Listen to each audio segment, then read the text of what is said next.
Toronto's Muslim community is still reeling after a volunteer was killed outside a mosque last month. Now, more threats are being made towards another mosque, not this one behind me specifically. The one in question is, the identity is being held back for fear of more threats being sent its way. That, however, has sparked a call to action towards the government to do something about white supremacist groups. Hate has once again reared its ugly head in Toronto with more threats aimed at the Muslim community. Now an increased call for more to be done to combat the issue.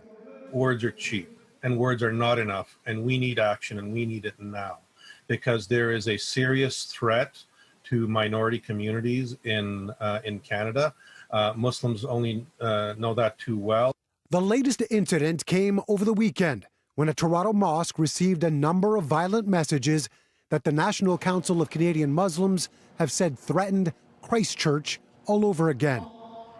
That being a reference to the attacks that killed 51 people in Christchurch, New Zealand in 2019. I think that there are certainly tools that currently exist in the criminal code to counter and to dismantle these white supremacist groups. In fact, last year, we had 2 white supremacist groups listed on the anti-terror listing, through the anti-terror listing provisions, rather. Namely, those organizations were Combat, 18, and Blood and Honor. Mohammed Aslim Safis was stabbed while sitting outside the International Muslim Organization Mosque last month. A suspect with alleged ties to a white supremacist group has now been charged with first-degree murder in the case. We need the federal government to step up and take a leadership role in the same way that it's taken a leadership role with the COVID-19 crisis. Okay, that's the sort of leadership we need, because hate in our society is a disease the same way that COVID-19 is a disease, and it's a threat to the safety of Canadians. Today, Prime Minister Justin Trudeau addressed this latest incident.